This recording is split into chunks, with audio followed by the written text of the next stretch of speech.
ಅಜ್ಮೇರ್ ಶರೀಫ್ ಮುಸ್ಲಿಮರ ಧಾರ್ಮಿಕ ಕೇಂದ್ರಗಳಲ್ಲಿ ಒಂದು. ಇಲ್ಲಿಗೆ ಬರೀ ಮುಸ್ಲಿಮರು ಮಾತ್ರವಲ್ಲ, ಎಲ್ಲ ಧರ್ಮದವರೂ ಬರ್ತಾರೆ, ಕಷ್ಟ ಕಾರ್ಪಣ್ಯಗಳನ್ನು ತೋಡ್ಕೊಳ್ತಾರೆ. ಆದರೆ ಇಂಥ ಪವಿತ್ರ ಧಾರ್ಮಿಕ ಕೇಂದ್ರ ಇರೋ ಅಜ್ಮೇರ್ನಲ್ಲಿ ನಡೆದ ದೇಶದ ಇತಿಹಾಸದ ಅತಿ ದೊಡ್ಡ ರೇಪ್ ಸ್ಕ್ಯಾಂಡಲ್ ಇಡೀ ವಿಶ್ವವನ್ನೇ ನಿಬ್ಬೆರಗಾಗಿಸಿತ್ತು. ಅದರಲ್ಲೂ ಈ ರೇಪ್ ಸ್ಕ್ಯಾಂಡಲ್ನಲ್ಲಿ ಶಾಮೀಲಾಗಿದ್ದವರು ಅದೇ ದರ್ಗಾದ ಖಾದಿಮ್ಸ್ ಕುಟುಂಬದವರು. ಇಲ್ಲಾಗಿದ್ದು ಒಂದಲ್ಲ ಎರಡಲ್ಲ, 250ಕ್ಕೂ ಹೆಚ್ಚು ರೇಪ್ ಪ್ರಕರಣಗಳು. ಹಾಗಾದ್ರೆ ಇಲ್ಲಿ ಇಷ್ಟೆಲ್ಲ ನಡೀತಾ ಇದ್ರು ಯಾರೂ ಈ ಬಗ್ಗೆ ಕಂಪ್ಲೇಂಟ್ ಕೊಡ್ಲಿಲ್ವಾ? ಕೊಟ್ಟರು ಪೊಲೀಸರು ಯಾಕೆ ಸುಮ್ಮನಿದ್ರು? ಕೊನೆಗೆ ಇಡೀ ಕರ್ಮಕಾಂಡ ಬಯಲಾಗಿದ್ದು ಒಬ್ಬ ದಿಟ್ಟ ಪತ್ರಕರ್ತನ ಆರ್ಟಿಕಲ್ನಿಂದ. ಹಾಗಾದ್ರೆ ಏನಿದ್ದು ಕರ್ಮಕಾಂಡ? 32 ವರ್ಷಗಳ ಬಳಿಕ ಅಪರಾಧಿಗಳಿಗೆ ಏನು ಶಿಕ್ಷೆಯಾಗಿದೆ? ಕೇಸ್ನ ಪ್ರಮುಖ ಆರೋಪಿ ಬಂಧಮುಕ್ತವಾಗಿ ಹೊರಬಂದಿದ್ದು ಹೇಗೆ? ಇದೆಲ್ಲದರ ಬಗ್ಗೆ ನಮ್ಮ ಇವತ್ತಿನ ವಿಡಿಯೋದಲ್ಲಿ ಹೇಳ್ತೀವಿ. ನಾನು ಸಮೀನಾ. ಅಂದಹಾಗೆ ಒಬ್ಬೊಬ್ಬ ವಿಕ್ಟಿಮ್ನ ಕಥೆಯು ಕಣ್ಣೀರು ತರಿಸುತ್ತೆ.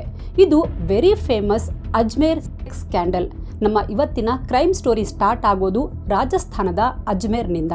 ತುಂಬಾ ದಿನಗಳಿಂದ ನಮ್ಮ ಮೈಂಡ್ ಇಟ್ ಯೂಟ್ಯೂಬ್ ಚಾನೆಲ್ನ ವ್ಯೂವರ್ಸ್ ಅಜ್ಮೇರ್ನಲ್ಲಾದ ಸರಣಿ ರೇಪ್ ಕೇಸ್ಗಳ ಬಗ್ಗೆ ವಿಡಿಯೋ ಮಾಡಿ ಅಂತ ನಮಗೆ ರಿಕ್ವೆಸ್ಟ್ ಮಾಡ್ತಾ ಇದ್ರು.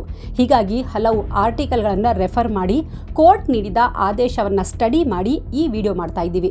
ಇಲ್ಲಿ ನಾವು ಸರ್ವೈವರ್ಸ್ ಹೆಣ್ಣು ಮಕ್ಕಳ ಹೆಸರುಗಳನ್ನು ಚೇಂಜ್ ಮಾಡಿದ್ದೀವಿ. ಸಾಮಾನ್ಯವಾಗಿ ಯಾವುದಾದ್ರೂ ಮದುವೆ ಪ್ರಪೋಸಲ್ ಬಂದರೆ ಹುಡುಗ ಅಥವಾ ಹುಡುಗಿ ಫೋಟೋ ತಗೊಂಡು ಅವ್ರ ಬಗ್ಗೆ ಕೆಲವರ ಬಳಿ ಕೇಳಿ ತಿಳ್ಕೊತೀವಿ. ಹುಡುಗಿ ಹೇಗೆ, ಮನೆತನ ಎಂಥದ್ದು ಅಂತೆಲ್ಲ ವಿಚಾರಿಸ್ತೀವಿ. ಆದರೆ 90ರ ದಶಕದಲ್ಲಿ ಅಜ್ಮೇರ್ ನಗರದಲ್ಲಿ ಪರಿಸ್ಥಿತಿ ಹೇಗಾಗಿತ್ತು ಅಂದರೆ, ಅಲ್ಲಿಂದ ಮದುವೆಗೆ ಯಾವುದಾದ್ರೂ ಹುಡುಗಿಯ ಫೋಟೋ ಬಂದರೆ ಅದನ್ನು ತಗೊಂಡು ಹೋಗಿ ಫೋಟೋ ಸ್ಟುಡಿಯೋದಲ್ಲಿ ಚೆಕ್ ಮಾಡಿಸೋ ಪರಿಸ್ಥಿತಿ ಇತ್ತು. ಯಾಕಂದರೆ ಆಗಿನ ಕಾಲದಲ್ಲಿ ಅಲ್ಲಿ ಹುಡುಗಿರನ್ನು ರೇಪ್ ಮಾಡೋದು, ಅವರ ಖಾಸಗಿ ಫೋಟೋಸ್ ತೆಗೆಯೋದು, ಬ್ಲ್ಯಾಕ್ ಮೇಲ್ ಮಾಡೋದು ಯಥೇಚ್ಛವಾಗಿ ನಡೆದಿತ್ತು. ಅದೂ ಕೂಡ ಇದೆಲ್ಲವೂ ತುಂಬಾ ಸಿಸ್ಟಮ್ಯಾಟಿಕಲಿ ನಡೆದಿತ್ತು ಅನ್ನೋದು ಆಘಾತಕಾರಿ. ಎಷ್ಟೋ ಹುಡುಗಿರು ಮನೆಯವರ ಸಪೋರ್ಟ್ ಇಲ್ಲದೆ ಮರ್ಯಾದೆಗೆ ಅಂಜಿ ತಮ್ಮ ಜೀವ ಕಳ್ಕೊಂಡ ಉದಾಹರಣೆಗಳೂ ಇದ್ವು. ಕೆಲವರಂತೂ ಪೊಲೀಸ್ ಕೋರ್ಟ್ ಅಂತೆಲ್ಲ ಅಲೆದು ಸುಸ್ತಾಗ್ಬಿಟ್ಟಿದ್ರು. ಬಟ್ ಎಲ್ಲ ಅನಾಚಾರಗಳಿಗೂ ಒಂದು ಕೊನೆ ಅಂತ ಇದ್ದೇ ಇರುತ್ತೆ.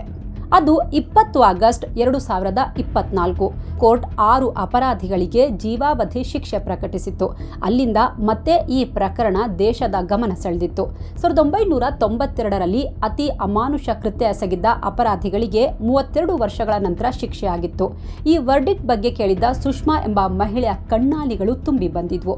ಬಿಬಿಸಿಗೆ ನೀಡಿದ ಸಂದರ್ಶನದಲ್ಲಿ 32 ವರ್ಷಗಳ ಹಿಂದೆ ತನ್ನ ಜೊತೆ ಆಗಿದ್ದ ಆ ಘೋರ ಕೃತ್ಯ ನೆನೆಸ್ಕೊಂಡು ಆಕೆ ಬೆಚ್ಚಿ ಬಿದ್ದಿದ್ಲು. ಆಗ ನನಗೆ ಜಸ್ಟ್ 18 ವರ್ಷ. ನನ್ನ ಪರಿಚಯದ ಒಬ್ಬ ಹುಡುಗನ ಜೊತೆ ಹೋಗ್ತಾ ಇದ್ದೆ. ಆಗ ಅವನು ಒಂದು ಜಾಗಕ್ಕೆ ನನ್ನನ್ನು ಕರ್ಕೊಂಡು ಹೋದ. ಅದು ಪಾಳು ಬಿದ್ದ ಮನೆ. ಅಲ್ಲಿ 6-7 ಜನ ಯುವಕರು ಇದ್ರು. ಏನಾಗ್ತಾ ಇದೆ ಅಂತ ಗೊತ್ತಾಗುವಷ್ಟರಲ್ಲೇ ನನ್ನನ್ನು ಹಿಡಿದು ಕಟ್ಟಿ ಹಾಕಿದ್ರು. ನನ್ನ ಮೇಲೆ ರೇಪ್ ಮಾಡಿದ್ರು. ಅದನ್ನು ಫೋಟೋಗ್ರಾಫ್ ಮಾಡಿಕೊಂಡ್ರು.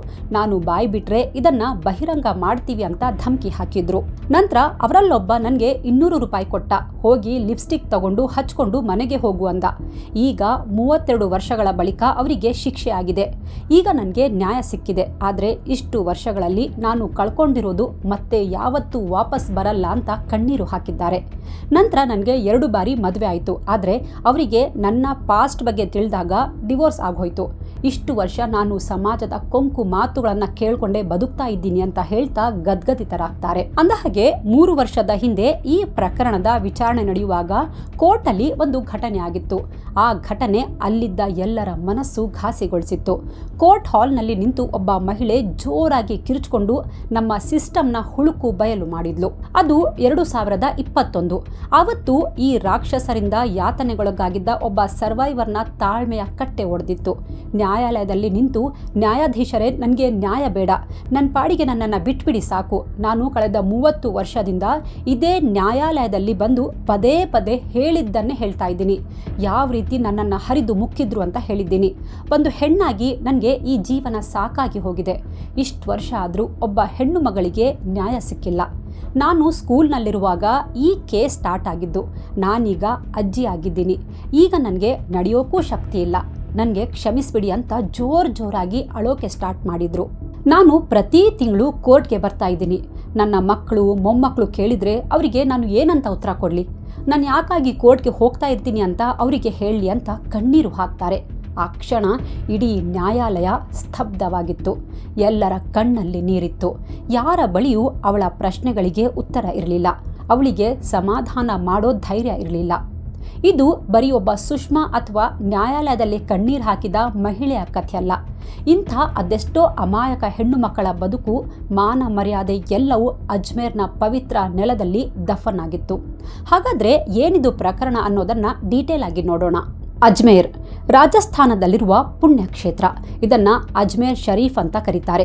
ಇದು ಖ್ವಾಜಾ ಮೊಯ್ನುದ್ದೀನ್ ಚಿಶ್ತಿ ದರ್ಗಾ. ಇಲ್ಲಿಗೆ ಬರೀ ಮುಸ್ಲಿಂ ಧರ್ಮದವರು ಮಾತ್ರವಲ್ಲದೆ ಎಲ್ಲ ಧರ್ಮದ ವರ್ಗದ ಜನರು ಹೋಗ್ತಾರೆ. ಇಲ್ಲಿಗೆ ಬಂದು ನಮಿಸಿದ್ರೆ ಮನಸ್ಸಿಗೆ ಸಮಾಧಾನ, ಶಾಂತಿ, ನೆಮ್ಮದಿ ಸಿಗುತ್ತೆ ಅನ್ನೋದು ನಂಬಿಕೆ. ಎಷ್ಟೋ ಜನ ಇಲ್ಲಿಗೆ ಹರಕೆ ಹೊತ್ತು ತೀರ್ಸೋಕೆ ಬರ್ತಾರೆ. ನೀವು ಆಟೋಗಳಲ್ಲಿ, ಕೆಲವು ಕ್ಯಾಬ್ಗಳ ಒಳಗಡೆ HKGN ಅಂತ ಬರ್ದಿರೋದನ್ನು ನೋಡಿರ್ತೀರ ಅಲ್ವಾ? ಅದೇ ಹಜರತ್ ಖ್ವಾಜಾ ಗರೀಬುನ್ ನವಾಜ್. ಇದೇ ಪವರ್ಫುಲ್ ದರ್ಗಾ ಅದು. ಆದರೆ ಇಂಥ ಪವಿತ್ರ ನೆಲವನ್ನು ಅಪವಿತ್ರಗೊಳಿಸಿದ ಕಿರಾತಕರಿಗೆ ಕೋರ್ಟ್ ಸರಿಯಾದ ಶಿಕ್ಷೆ ಕೊಟ್ಟಿದೆ. ಹಾಗಾದರೆ ಏನಿದು ಅಜ್ಮೇರ್ ಕಾಂಡ್? ಈ ಕಥೆ ಸ್ಟಾರ್ಟ್ ಆಗೋದು 1990ರ ದಶಕದ ಆರಂಭದಿಂದ. ಎಲ್ಲ ಸಿಟಿಗಳ ಥರ ಅಜ್ಮೇರ್ ಕೂಡ ಆಗಷ್ಟೇ ಎಕನಾಮಿಕ್ ಗ್ರೋತ್ನಲ್ಲಿ ಪುಟ್ಟ ಪುಟ್ಟ ಹೆಜ್ಜೆ ಇಡ್ತಿತ್ತು. ಅಜ್ಮೇರ್ ಧಾರ್ಮಿಕತೆ ಜೊತೆಗೆ ಎಜುಕೇಷನ್ಗೂ ಹೆಸರುವಾಸಿಯಾಗಿತ್ತು. ಹೀಗಿರುವಾಗ ಅದು ಮೇ 15, 1992 ಬೆಳಗ್ಗೆ ಎಂದಿನಂತೆ ಪೇಪರ್ ಹಾಕೋ ಹುಡುಗ ಮನೆ ಮನೆಗೆ ಪೇಪರ್ ಹಾಕ್ಕೊಂಡು ಓಡಾಡ್ತಾ ಇದ್ದ. ಬಟ್ ಆ ಮುಂಜಾನೆ ಎಂದಿನಂತೆ ಇರಲಿಲ್ಲ. ಆ ದಿನದ ನ್ಯೂಸ್ ಪೇಪರ್ ಅಜ್ಮೇರ್ನಲ್ಲಿ ಬಿರುಗಾಳಿಯನ್ನು ಎಬ್ಬಿಸೋದ್ರಲ್ಲಿತ್ತು. ಆ ಬಿರುಗಾಳಿ ಬರೀ ಅಜ್ಮೇರ್ ಮಾತ್ರವಲ್ಲ, ಇಡೀ ದೇಶವನ್ನೇ ತಲ್ಲಣಗೊಳಿಸೋದ್ರಲ್ಲಿತ್ತು. ದೈನಿಕ್ ನವಜ್ಯೋತಿ ಅನ್ನೋ ಒಂದು ಹಿಂದಿ ನ್ಯೂಸ್ ಪೇಪರ್ನಲ್ಲಿ ಸಂತೋಷ್ ಗುಪ್ತಾ ಅಂತ ಒಬ್ಬ ಖಡಕ್ ಕ್ರೈಮ್ ರಿಪೋರ್ಟರ್ ಇದ್ರು. ಆವತ್ತು ಮೇ 15ಕ್ಕೂ ಅವರ ಒಂದು ಆರ್ಟಿಕಲ್ ದೈನಿಕ್ ನವಜ್ಯೋತಿಯ ಫ್ರಂಟ್ ಪೇಜ್ನಲ್ಲಿ ಪ್ರಿಂಟ್ ಆಗಿತ್ತು. ನಿಜಕ್ಕೂ ಸಂತೋಷ್ ಅವರ ಡೇರಿಂಗ್ಗೆ ಒಂದು ದೊಡ್ಡ ಸಲಾಂ. ಯಾಕಂದ್ರೆ ಪಟ್ಟಭದ್ರ ಹಿತಾಸಕ್ತಿಗಳನ್ನ ಎದುರು ಹಾಕೊಂಡು ಇಂಥದ್ದೊಂದು ಕಾಮಕಾಂಡವನ್ನ ಎಕ್ಸ್ಪೋಸ್ ಮಾಡೋದು ಅಂದ್ರೆ ಅದು ತಮಾಷೆ ಅಲ್ಲ. ಅವತ್ತು ಅವರು ಬರೆದಿದ್ದ ಆರ್ಟಿಕಲ್ ದೇಶ ವಿದೇಶಗಳಲ್ಲಿ ಸಂಚಲನ ಸೃಷ್ಟಿಸಿತ್ತು. ಅದರಲ್ಲಿ ಒಂದು ಹುಡುಗಿಯ ಫೋಟೋ ಇತ್ತು. ಅದು ಬ್ಲರ್ ಮಾಡಲಾಗಿತ್ತು. ಅದು ಆ ಹುಡುಗಿಯ ನಿರ್ವಸ್ತ್ರ ಫೋಟೋ. ಅವಳ ಜೊತೆ ಇಬ್ಬರು ವ್ಯಕ್ತಿಗಳೂ ಇದ್ರು. ಒಬ್ಬ ಅವಳ ಪಕ್ಕದಲ್ಲಿ ನಿಂತ್ಕೊಂಡು ನಗ್ತಾ ಇದ್ದ, ಮತ್ತೊಬ್ಬ ಅವಳಿಗೆ ಮುತ್ತು ಕೊಡ್ತಿದ್ದ. ಆ ಫೋಟೋ ನಿಜಕ್ಕೂ ಎಂಥವರಿಗೂ ಸಿಟ್ಟು ತರಿಸುವಂತಿತ್ತು. ಆ ಫೋಟೋ ಜೊತೆಗೆ ಅಜ್ಮೇರ್ನಲ್ಲಿ ನಡೆದಿರುವ ಕಾಮಕಾಂಡವನ್ನ ಎಳೆ ಎಳೆಯಾಗಿ ಬರ್ತಿದ್ರು. ಬೆಳಗ್ಗಿನ ಚಹಾ ಹೀರ್ತಾ ನ್ಯೂಸ್ ಪೇಪರ್ ಓದಿದ ಅಜ್ಮೇರ್ನ ಜನರ ಕೋಪ ನೆತ್ತಿಗೇರಿತ್ತು. ಆ ಫೋಟೋಗಳ ಅಸಲಿಯತ್ತೇನು? ಇದು ಯಾವ ಬ್ಲ್ಯಾಕ್ ಮೇಲ್ ಕಾಮಕಾಂಡ? ಇದಕ್ಕೆ ಮುಕ್ತಿ ಹಾಡಲೇಬೇಕು ಅಂತ ಜನ ರೊಚ್ಚಿಗೆದ್ದಿದ್ರು. ಅಂದಹಾಗೆ ಸಂತೋಷ್ ಗುಪ್ತಾ ಅವರು ಈ ಮೊದಲು ಕೂಡ ಈ ಬಗ್ಗೆ ವರದಿ ಮಾಡಿದ್ರು. ಬಟ್ ಆಗ ಇದು ಅಷ್ಟು ಸುದ್ದಿ ಮಾಡಿರಲಿಲ್ಲ. ಇದರ ಮುಂದಿನ ಭಾಗವಾಗಿ ಮೇ 15ಕ್ಕೆ ಇನ್ನೊಂದು ಆರ್ಟಿಕಲ್ ಬರೆದ್ರು. ಇದರಲ್ಲಿ ಅಜ್ಮೇರ್ನಲ್ಲಿ ನಡೀತಿರುವ ಗಳು ಅದನ್ನ ಫೋಟೋ ತೆಗೆದು ಮಾಡ್ತಿದ್ದ ಬ್ಲ್ಯಾಕ್ ಮೇಲ್ ಬಗ್ಗೆ ಬರ್ದಿತ್ತು.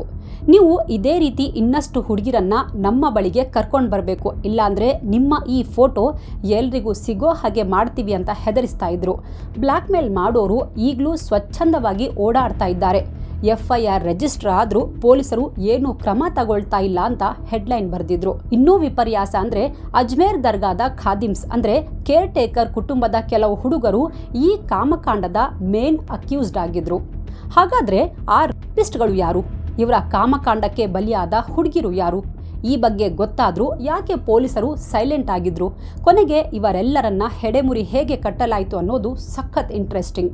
ಅದು 1990ರ ಸಮಯ. ಸರಿತಾ ಅನ್ನೋ ಹುಡುಗಿ 12th ಓದ್ತಾ ಇದ್ಲು. ಇದು ಅವಳ ಒರಿಜಿನಲ್ ಹೆಸರಲ್ಲ. ಆಗ್ಲೇ ಹೇಳಿದಂತೆ ಎಲ್ಲಾ ಹುಡುಗಿರ ಹೆಸರು ಚೇಂಜ್ ಮಾಡಿದ್ದೀವಿ. ಸರಿತಾಗೆ ಶಾಲಾ ದಿನಗಳಿಂದಲೇ ಪಾಲಿಟಿಕ್ಸ್ನಲ್ಲಿ ತುಂಬಾ ಇಂಟ್ರೆಸ್ಟ್ ಇತ್ತು. ಅವಳಿಗೊಬ್ಬ ಸ್ನೇಹಿತ ಇದ್ದ, ಅವನ ಹೆಸರು ದೀಪಕ್. ಹೀಗೆ ಒಮ್ಮೆ ಮಾತಾಡ್ತಾ ಇರುವಾಗ ತನ್ನ ಪೊಲಿಟಿಕಲ್ ಡ್ರೀಮ್ ಬಗ್ಗೆ ಹೇಳ್ತಾಳೆ. ಅದಕ್ಕೆ ದೀಪಕ್, ಅರೆ ಅದಕ್ಕೇನಂತೆ, ನನಗೆ ತುಂಬಾ ಜನ ರಾಜಕೀಯ ವ್ಯಕ್ತಿಗಳು ಪರಿಚಯ ಇದ್ದಾರೆ, ಅವರಿಗೆ ಹೇಳಿದ್ರೆ ಸಾಕು ನಿನ್ಗೆ ರಾಜಕೀಯ ಎಂಟ್ರಿ ಈಸಿಯಾಗಿ ಕೊಡಿಸ್ತಾರೆ ಅಂತಾನೆ. ಅವನ ಮಾತು ಕೇಳಿ ಸರಿತಾಗೆ ತುಂಬಾ ಖುಷಿಯಾಗಿತ್ತು. ಪ್ಲೀಸ್ ನನಗೆ ಒಮ್ಮೆ ಅವರ ಪರಿಚಯ ಮಾಡಿಸು ಅಂತ ರಿಕ್ವೆಸ್ಟ್ ಮಾಡ್ತಾಳೆ. ದೀಪಕ್ ಓಕೆ ಅಂತಾನೆ. ಒಂದಿನ ದೀಪಕ್ ಸರಿತಾಳನ್ನ ಭೇಟಿ ಮಾಡ್ತಾನೆ.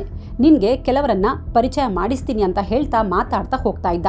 ಅಷ್ಟರಲ್ಲಿ ಬಸ್ ಸ್ಟಾಪ್ ಹತ್ರ ಅವರ ಮುಂದೆ ಒಂದು ಮಾರುತಿ ಓಮ್ನಿ ಕಾರ್ ಬಂದು ನಿಲ್ಲುತ್ತೆ. ಅದರಲ್ಲಿ 2-3 ಹುಡುಗರು ಕೂತ್ಕೊಂಡಿದ್ರು. ಆ ಹುಡುಗರ ಜೊತೆಗೆ ದೀಪಕ್ ಮಾತಾಡ್ತಾನೆ. ಅದನ್ನ ನೋಡಿದ ಸರಿತಾ ಮೇ ಬಿ ದೀಪಕ್ಗೆ ಆ ಹುಡುಗರ ಪರಿಚಯ ಇರಬಹುದು ಅಂದ್ಕೊಂಡು ಅಲ್ಲೇ ಪಕ್ಕದಲ್ಲಿ ನಿಂತಿದ್ಲು. ಕಾರಲ್ಲಿದ್ದವರು, ಬನ್ನಿ ನಾವೇ ನಿಮ್ಮನ್ನ ಡ್ರಾಪ್ ಮಾಡ್ತೀವಿ ಅಂತಾರೆ. ಬಹುಶಃ ಇವರನ್ನೇ ಮೀಟ್ ಮಾಡಿಸ್ತೀನಿ ಅಂತ ದೀಪಕ್ ಹೇಳಿದ್ದು ಅಂತ ಅನ್ಕೊಂಡು ಸರಿತಾ ಸರಿ ಅಂತ ಒಪ್ಕೋತಾಳೆ. ಅಂದಹಾಗೆ ಅದರಲ್ಲಿ ಒಬ್ಬನ ಹೆಸರು ಫಾರೂಕ್ ಚಿಶ್ತಿ ಮತ್ತು ಇನ್ನೊಬ್ಬ ನಫೀಸ್ ಚಿಶ್ತಿ. ಫಾರೂಕ್ ಚಿಶ್ತಿ ಅಜ್ಮೇರ್ ಯೂತ್ ಕಾಂಗ್ರೆಸ್ನ ಪ್ರೆಸಿಡೆಂಟ್ ಆಗಿದ್ದ. ಹಾಗೆ ನಫೀಸ್ ಚಿಶ್ತಿ ಅಜ್ಮೇರ್ ಇಂಡಿಯನ್ ನ್ಯಾಷನಲ್ ಕಾಂಗ್ರೆಸ್ನ ವೈಸ್ ಪ್ರೆಸಿಡೆಂಟ್ ಆಗಿದ್ದ. ಇಂಟ್ರೆಸ್ಟಿಂಗ್ ಅಂದರೆ ಇವರಿಬ್ಬರು ಅಜ್ಮೇರ್ ಶರೀಫ್ ದರ್ಗಾದ ವಂಶ ಪಾರಂಪರ್ಯ ಉಸ್ತುವಾರಿಗಳಾದ ಖಾದಿಮ್ಸ್ ಕುಟುಂಬಕ್ಕೆ ಸೇರಿದವರಾಗಿದ್ದರು. ದರ್ಗಾದ ಖಾದಿಮ್ ಕುಟುಂಬದವರಾಗಿದ್ದರಿಂದ ಇವರಿಗೆ ಅಜ್ಮೇರ್ ನಗರದಲ್ಲಿ ತುಂಬಾ ಗೌರವ ಇತ್ತು. ಇದೇ ಪ್ರಭಾವ ಬಳಸಿಕೊಂಡು ಇವರು ರಾಜಕೀಯದಲ್ಲೂ ಬೆಳೆದಿದ್ರು. ಇವರ ಪೊಲಿಟಿಕಲ್ ಬ್ಯಾಕ್ಗ್ರೌಂಡ್ಗಿಂತ ಜಾಸ್ತಿ ಪವರ್ಫುಲ್ ಇದ್ದದ್ದು ಇವರ ಸರ್ನೇಮ್ಗಳು. ಇವರಿಬ್ಬರು ತುಂಬಾ ಶ್ರೀಮಂತರು. ಹೆಚ್ಚು ಓದದೇ ಇದ್ರೂ ವಿಲಾಸಿ ಜೀವನಕ್ಕೇನು ಕಮ್ಮಿ ಇರಲಿಲ್ಲ. ಒಳ್ಳೊಳ್ಳೆ ಕಾರ್, ಬೈಕ್ಗಳಲ್ಲಿ ಸುತ್ತಾಡೋದು, ದರ್ಪ ದೌಲತ್ತು ತೋರಿಸೋದು ಇವರ ಶೋಕಿಯಾಗಿತ್ತು. ಇಡೀ ನಗರದಲ್ಲಿ ಫಾರೂಕ್ ಚಿಶ್ತಿ, ನಫೀಸ್ ಚಿಶ್ತಿ ಮತ್ತು ಇವರ ಪಟಾಲಂ ಬಗ್ಗೆ ಗೊತ್ತಿತ್ತು. ಆದರೂ ಇವರು ದರ್ಗಾದ ಖಾದಿಮ್ಸ್ ಫ್ಯಾಮಿಲಿಯವರು ಅಂತ ಇವರಿಗೆ ಮರ್ಯಾದೆ ಕೊಡ್ತಿದ್ರು ಅಷ್ಟೇ. ಅಲ್ಲಿನ ಜನರು ಚಿಶ್ತಿ ಮನೆತನದವರನ್ನ ತುಂಬಾ ಗೌರವಿಸ್ತಾ ಇದ್ರು. ಊರಲ್ಲಿ ಏನೇ ವ್ಯಾಜ್ಯಗಳಾದ್ರೂ ಅದನ್ನ ಬಗೆಹರಿಸೋಕೆ ಇವರ ಬಳಿಗೆ ಹೋಗ್ತಿದ್ರು. ಎಷ್ಟೋ ಸಲ ಪೊಲೀಸರು ಕೂಡ ಈ ಫ್ಯಾಮಿಲಿಯವರ ಹೆಲ್ಪ್ ತಗೋತಾ ಇದ್ರು. ಅಂಥ ಶ್ರೇಷ್ಠ ಫ್ಯಾಮಿಲಿಯಲ್ಲಿ ಇಂಥ ಕಿರಾತಕ ಹುಡುಗರೂ ಇದ್ರು. ಆವತ್ತು ಓಮ್ನಿ ಕಾರಲ್ಲಿ ಕೂರಿಸ್ಕೊಂಡು ಹೋಗುವಾಗ ದೀಪಕ್ ಸರಿತಾಳ ಪೊಲಿಟಿಕಲ್ ಇಂಟ್ರೆಸ್ಟ್ ಬಗ್ಗೆ ಫಾರೂಕ್ ಮತ್ತು ನಫೀಸ್ ಹತ್ರ ಹೇಳ್ತಾನೆ. ಅದಕ್ಕೆ ನಫೀಸ್, ಅದಕ್ಕೇನಂತೆ, ನಾನೇ ಸರಿತಾಗೆ ಪಾಲಿಟಿಕ್ಸ್ ಜಾಯಿನ್ ಮಾಡೋಕೆ ಹೆಲ್ಪ್ ಮಾಡ್ತೀನಿ ಅಂದಿದ್ದ. ಇದಾಗಿ ಕೆಲವು ದಿನಗಳ ಬಳಿಕ ಅನ್ವರ್ ಚಿಶ್ತಿ ಅನ್ನೋ ಇವರದ್ದೇ ಗ್ಯಾಂಗ್ನ ಮತ್ತೊಬ್ಬ ಸರಿತಾಳನ್ನ ಮೀಟ್ ಮಾಡ್ತಾನೆ.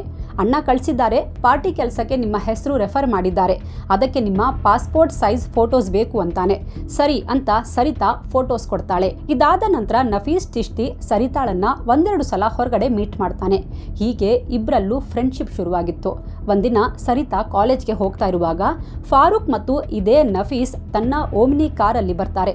ನಡ್ಕೊಂಡು ಹೋಗ್ತಿದ್ದ ಸರಿತಾಳನ್ನ ನೋಡಿ ಕಾರ್ ನಿಲ್ಲಿಸಿ, ಬಾ ನಾನೇ ಕಾಲೇಜ್ ತನಕ ಡ್ರಾಪ್ ಮಾಡ್ತೀವಿ ಅಂತಾರೆ. ಆವತ್ತು ಸರಿತಾಗೂ ಕಾಲೇಜ್ಗೆ ಲೇಟ್ ಆಗೋಗಿತ್ತು. ಜೊತೆಗೆ ನಫೀಸ್ ಕೂಡ ಪರಿಚಯಸ್ಥನಾಗಿದ್ದ. ಅದಕ್ಕೆ ಸರಿ ಅಂತ ಕಾರಲ್ಲಿ ಕೂತ್ಕೋತಾಳೆ. ಬಟ್ ಮುಂದೆ ತನ್ನ ಜೊತೆಗೆ ಏನಾಗುತ್ತೆ ಅನ್ನೋದ್ರ ಪರಿವೇ ಸರಿತಾಗಿ ಇರಲಿಲ್ಲ. ನಾನು ಹೋಗ್ತಾ ಇರೋದು ಮನುಷ್ಯರ ಜೊತೆಗಲ್ಲ, ತೋಳಗಳ ಜೊತೆಗೆ ಅಂತ ಪಾಪ ಅವಳಿಗೆ ಹೇಗೆ ತಾನೇ ಗೊತ್ತಾಗೋಕೆ ಸಾಧ್ಯ ಹೇಳಿ. ಆ ಪಾಪಿಗಳು ಸರಿತಾಳನ್ನ ಕಾಲೇಜ್ಗೆ ಡ್ರಾಪ್ ಮಾಡಲ್ಲ, ಬದಲಿಗೆ ಅವರ ಫಾರ್ಮ್ ಹೌಸ್ಗೆ ಕರ್ಕೊಂಡು ಹೋಗ್ತಾರೆ. ಅದನ್ನ ನೋಡಿದ ಸರಿತಾ, ಇಲ್ಲಿಗೆ ಯಾಕೆ ಕರ್ಕೊಂಡು ಬಂದ್ರಿ ಅಂತ ನಫೀಸ್ಗೆ ಕೇಳ್ತಾಳೆ. ಏನಿಲ್ಲ, ಅರ್ಜೆಂಟ್ ಪಾರ್ಟಿ ವರ್ಕ್ ಇದೆ, ಅದನ್ನ ಮುಗಿಸಿ ಕಾಲೇಜ್ಗೆ ಹೋಗೋಣ ಅಂತಾನೆ. ಮೊದಲೇ ರಾಜಕೀಯದ ಬಗ್ಗೆ ಹೆಚ್ಚು ಒಲವಿದ್ದ ಸರಿತಾ ಕೂಡ ಸರಿ ಅಂತ ಸುಮ್ಮನಾಗಿದ್ಲು.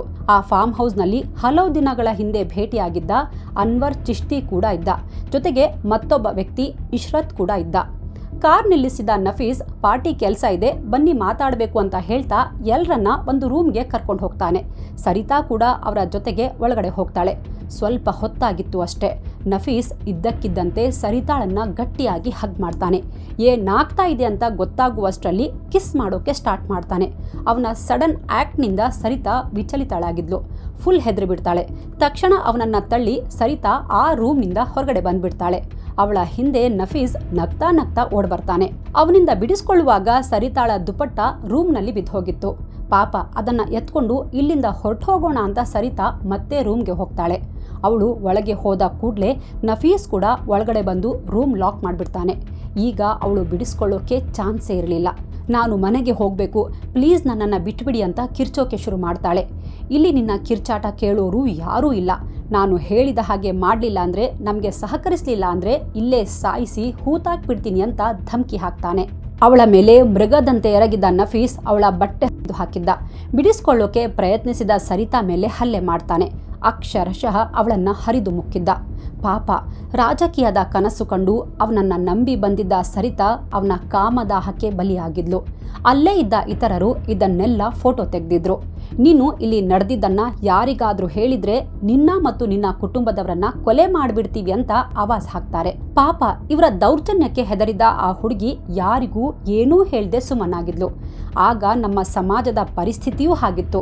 ಯಾರಾದ್ರೂ ಹುಡುಗಿ ನನ್ನ ಮೇಲೆ ಹೀಗೆ ದೌರ್ಜನ್ಯ ಆಗಿದೆ ಅಂತ ಹೇಳಿದ್ರು ಸಮಾಜ ಅವಳನ್ನೇ ತಪ್ಪಾಗಿ ನೋಡೋ ಕಾಲ. ಹೀಗಾಗಿ ಸರಿತಾ ಮನೆಯಲ್ಲಿ ಏನೂ ಹೇಳಲ್ಲ. ಇಲ್ಲಿಂದ ಈ ಹುಡುಗರ ದರ್ಪ, ದೌರ್ಜನ್ಯ, ದಬ್ಬಾಳಿಕೆ ಮಿತಿ ಮೀರುತ್ತಾ ಸಾಗಿತ್ತು. ಇವರೆಲ್ಲರ ಪಟಾಲಂ ಇಂಥ ಅದೆಷ್ಟೋ ಅಮಾಯಕ ಹುಡುಗಿರನ್ನ ಹರಿದು ಮುಕ್ಕಿದ್ರು. ಅವರ ನಗ್ನ ಫೋಟೋಗಳನ್ನು ಇಟ್ಕೊಂಡು ಬ್ಲ್ಯಾಕ್ ಮೇಲ್ ಮಾಡೋಕೆ ಸ್ಟಾರ್ಟ್ ಮಾಡಿದ್ರು. ಇದಾದ ನಂತರ ಸರಿತಾಗೂ ಬ್ಲ್ಯಾಕ್ ಮೇಲಿಂಗ್ ಶುರುವಾಗಿತ್ತು. ನೀನು ನಿನ್ನ ಫ್ರೆಂಡ್ಸ್ನ ನಮಗೆ ಪರಿಚಯ ಮಾಡಿಸಬೇಕು ಅಂತ ಆ ಕಿರಾತಕರು ಹಿಂದೆ ಬಿದ್ದಿದ್ರು. ಕೊನೆಗೆ ಇವರ ಕಾಟಕ್ಕೆ ಬೇಸತ್ತ ಸರಿತಾ ತನ್ನ ಫ್ರೆಂಡ್ ಸೌಮ್ಯಾಳನ್ನ ಈ ಫಾರೂಕ್, ನಫೀಸ್, ಅನ್ವರ್ ಮತ್ತು ಇಶ್ರತ್ಗೆ ಭೇಟಿ ಮಾಡಿಸ್ತಾಳೆ. ಸರಿತಾ ಇವರೆಲ್ಲ ನನ್ನ ಅಣ್ಣಂದಿರು ಅಂತ ಪರಿಚಯ ಮಾಡಿಸ್ತಾಳೆ. ಅದು ಜನವರಿ 1991. ಸರಿತಾ ಹೀಗೆ ಒಮ್ಮೆ ಸೌಮ್ಯ ಜೊತೆ ಮಾತಾಡ್ತಾ ಇರುವಾಗ ನನ್ನ ಸ್ನೇಹಿತರ ಒಂದು ಫಾರ್ಮ್ ಹೌಸ್ನಲ್ಲಿ ಪಾರ್ಟಿ ಇದೆ, ನನ್ನ ಫ್ಯಾಮಿಲಿಯವರು ಕೂಡ ಬರ್ತಾ ಇದ್ದಾರೆ, ಅದೇ ಅವತ್ತು ಪರಿಚಯ ಮಾಡಿಸಿದ್ನಲ್ಲ ನನ್ನ ಅಣ್ಣಂದಿರು ಅವರೂ ಬರ್ತಾರೆ, ನೀನು ನಿನ್ನ ಅಪ್ಪ ಅಮ್ಮನ ಪರ್ಮಿಷನ್ ತಗೋ, ನಾವಿಬ್ರು ಹೋಗಿ ಬರೋಣ ಅಂತಾಳೆ. ಮುಂದೆ ಆಗಲಿರುವ ಅನಾಹುತದ ಬಗ್ಗೆ ಅರಿವಿರದ ಸೌಮ್ಯ ಓಕೆ ಅಂತಾಳೆ. ಸರಿ, ನಾನು ನಾಳೆ ಬೆಳಗ್ಗೆ 8 ಗಂಟೆಗೆ ಮನೆಗೆ ಬರ್ತೀನಿ, ರೆಡಿ ಇರು ಅಂತಾಳೆ. ಮಾರನೇ ದಿನ ಸರಿತಾ ಸೌಮ್ಯಾಳನ್ನ ಪಿಕ್ ಮಾಡೋಕೆ ಅವಳ ಮನೆಗೆ ಹೋಗ್ತಾಳೆ. ಸೌಮ್ಯ ಇನ್ನೂ ರೆಡಿ ಆಗಿರಲಿಲ್ಲ. ಅದಕ್ಕೆ ಸರಿತಾ ಒಂದು ಕೆಲಸ ಮಾಡ್ತೀನಿ, ನೀನು ಬೇಗ ರೆಡಿ ಆಗು, ಅಲ್ಲಿವರೆಗೂ ನಾನು ಮತ್ತೊಬ್ಬ ಫ್ರೆಂಡ್ನ ಪಿಕ್ ಮಾಡಿಕೊಂಡು ಬರ್ತೀನಿ ಅಂತ ಹೇಳ್ತಾಳೆ. ಸ್ವಲ್ಪ ಹೊತ್ತಿನ ನಂತರ ಮತ್ತೆ ಸೌಮ್ಯ ಮನೆಗೆ ಬರ್ತಾಳೆ. ಈಗ ಕಾರಲ್ಲಿ ಸರಿತಾಳ ಮತ್ತೊಬ್ಬ ಫ್ರೆಂಡ್ ನೇಹಾ ಕೂತಿದ್ಲು. ಮೂವರು ಫಾರ್ಮ್ ಹೌಸ್ಗೆ ಹೋಗ್ತಾರೆ. ಅಲ್ಲಿ ಸರಿತಾಳ ಫ್ಯಾಮಿಲಿ ಮೆಂಬರ್ಸ್ ಯಾರೂ ಇರಲಿಲ್ಲ. ಸರಿತಾ, ನಿನ್ನ ಅಪ್ಪ ಅಮ್ಮ ಎಲ್ಲಿ ಅಂತ ಸೌಮ್ಯ ಮತ್ತು ನೇಹಾ ಕೇಳ್ತಾರೆ. ಅದಕ್ಕೆ ಸರಿತಾ, ಅವರು ಬರೋದು ಸ್ವಲ್ಪ ಲೇಟ್ ಆಗುತ್ತೆ, ಬಾಕಿ ಎಲ್ಲರೂ ಇದ್ದಾರಲ್ಲ, ಬನ್ನಿ ನಾವು ಪಾರ್ಟಿ ಎಂಜಾಯ್ ಮಾಡೋಣ ಅಂತ ಹೇಳ್ತಾಳೆ. ಅಷ್ಟರಲ್ಲಿ ಅಲ್ಲಿಗೆ ಇಶ್ರತ್ ಬರ್ತಾನೆ. ಸರಿತಾ ಸೌಮ್ಯ ಮತ್ತು ನೇಹಾಳನ್ನ ಪರಿಚಯ ಮಾಡಿಸ್ತಾಳೆ. ಇಶ್ರತ್ ಸಖತ್ ವಿನಮ್ರವಾಗಿ ಮಾತಾಡ್ತಾನೆ. ಯಾವಾಗ ಸೌಮ್ಯ ನನ್ನಿಂದ ಇಂಪ್ರೆಸ್ ಆಗಿದ್ದಾಳೆ ಅಂತ ಗೊತ್ತಾಗುತ್ತೋ ಬನ್ನಿ ನಮ್ಮ ಫಾರ್ಮ್ ಹೌಸ್ ತೋರಿಸ್ತೀನಿ ಅಂತ ಇಶ್ರತ್ ಸೌಮ್ಯಗೆ ಹೇಳ್ತಾನೆ. ಅದಾಗ್ಲೇ ಸೌಮ್ಯ ಇಶ್ರತ್ ನಡವಳಿಕೆಯಿಂದ ಪ್ರಭಾವಿತಳಾಗಿದ್ಲು. ಸರಿ ಅಂತ ಅವನ ಜೊತೆ ಹೋಗ್ತಾಳೆ. ಹೀಗೆ ಸುತ್ತಾಡ್ತಾ ಇಶ್ರತ್ ಸೌಮ್ಯಗೆ ಶಾಯರಿ ಹೇಳ್ತಾ ಇಂಪ್ರೆಸ್ ಮಾಡ್ತಾನೆ. ತನ್ನ ಹಳೆ ಲವ್ ಸ್ಟೋರಿ ಬಗ್ಗೆಯೂ ಹೇಳ್ತಾನೆ. ಅವತ್ತು ಎಲ್ಲರೂ ಆರಾಮಾಗಿ ಫಾರ್ಮ್ ಹೌಸ್ನಲ್ಲಿ ಕೂತು ಮಾತಾಡಿಕೊಂಡು ಊಟ ಮಾಡಿಕೊಂಡು ತಮ್ಮ ತಮ್ಮ ಮನೆಗೆ ವಾಪಸ್ ಬಂದ್ಬಿಡ್ತಾರೆ. ಇನ್ಫ್ಯಾಕ್ಟ್ ಅವತ್ತು ಸೌಮ್ಯಗೆ ಅಲ್ಲಿದ್ದ ಯಾರ ಮೇಲೂ ಡೌಟ್ ಬಂದಿರಲಿಲ್ಲ. ಒಳ್ಳೆ ಹುಡುಗರು ಅಂತಾನೆ ಅಂದ್ಕೊಂಡಿದ್ಲು. ಇಶ್ರತ್ ಬಗ್ಗೆ ಒಳ್ಳೆ ಭಾವನೆಯೂ ಮೂಡಿತ್ತು. ಸ್ವಲ್ಪ ದಿನಗಳ ನಂತರ ಮತ್ತೆ ಸರಿತಾ ಸೌಮ್ಯ ಮತ್ತು ನೇಹಾಳನ್ನ ಅದೇ ಫಾರ್ಮ್ ಹೌಸ್ಗೆ ಕರ್ಕೊಂಡು ಹೋಗ್ತಾಳೆ.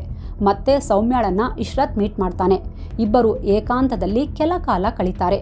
ಫಾರ್ಮ್ ಹೌಸ್ ಸುತ್ತಾಡ್ಕೊಂಡು ವಾಪಸ್ ಬಂದಾಗ ಆ ರೂಮಲ್ಲಿ ಯಾರೂ ಇರಲಿಲ್ಲ. ಎಲ್ಲಿ ಹೋದ್ರು ಎಲ್ಲ ಅಂತ ಸೌಮ್ಯ ನೋಡ್ತಾ ಇರುವಾಗಲೇ ಇಶ್ರತ್ ಸೌಮ್ಯ ಮೈ ಮೇಲೆ ಕೈ ಹಾಕಿದ್ದ. ಏನಾಗ್ತಾ ಇದೆ ಅಂತ ಗೊತ್ತಾಗುವಷ್ಟರಲ್ಲಿ ಸೌಮ್ಯ ಜೊತೆಗೆ ಬಲವಂತ ಮಾಡಿ ಆ ರಾಕ್ಷಸ ಅವಳನ್ನ ಹರಿದು ಮುಕ್ಕಿದ್ದ. ಯಾರಿಗಾದ್ರೂ ಬಾಯ್ ಬಿಟ್ರೆ ಕೊಲೆ ಮಾಡ್ತೀನಿ ಅಂತ ಧಮಕಿ ಹಾಕ್ತಾನೆ. ಹೆದರುಕೊಂಡು ಸೌಮ್ಯ ಯಾರಿಗೂ ಏನೂ ಹೇಳ್ದೆ ಮನೆಗೆ ಬಂದ್ಬಿಡ್ತಾಳೆ. ಇದಾಗಿ ಹಲವು ಸಲ ಇಶ್ರತ್ ಸೌಮ್ಯಾಳನ್ನ ಮತ್ತೆ ಮತ್ತೆ ಫಾರ್ಮ್ ಹೌಸ್ಗೆ ಕರೀತಾನೆ. ಆದ್ರೆ ಅವಳು ಬರಲ್ಲ. ಅವಳ ಮನೆ ಮುಂದೆ ಗಾಡಿಯಲ್ಲಿ ರೌಂಡ್ ಹಾಕ್ತಾನೆ. ನನ್ನೊಂದಿಗೆ ಸಹಕರಿಸಲಿಲ್ಲ ಅಂದರೆ ಊರಲ್ಲೆಲ್ಲ ನಮ್ಮಿಬ್ಬರ ಬಗ್ಗೆ ಹೇಳ್ತೀನಿ, ನಾನು ನಿನ್ನ ಜೊತೆ ಏನು ಮಾಡಿದೆ ಅಂತಲೂ ಹೇಳಿ ಮರ್ಯಾದೆ ತೆಗಿತೀನಿ ಅಂತ ಹೆದರಿಸ್ತಾನೆ. ಇಲ್ಲೊಂದು ವಿಚಾರ ಹೇಳಲೇಬೇಕು, ನಮ್ಮ ಹೆಣ್ಮಕ್ಳು ಧೈರ್ಯವಾಗಿರಬೇಕು. ಯಾವನಾದರೂ ಹೀಗೆಲ್ಲ ಅವರೊಂದಿಗೆ ಮಿಸ್ಬಿಹೇವ್ ಮಾಡಿದರೆ ತಕ್ಷಣ ಪೇರೆಂಟ್ಸ್ಗೆ ಹೇಳಿ ಪೊಲೀಸರ ನೆರವು ಪಡಿಬೇಕು. ಜೊತೆಗೆ ನಮ್ಮ ಸಮಾಜವೂ ಇನ್ನೂ ಸುಧಾರಿಸಬೇಕು. ನೀನು ಯಾಕೆ ಅವ್ರ ಜೊತೆ ಹೋದೆ?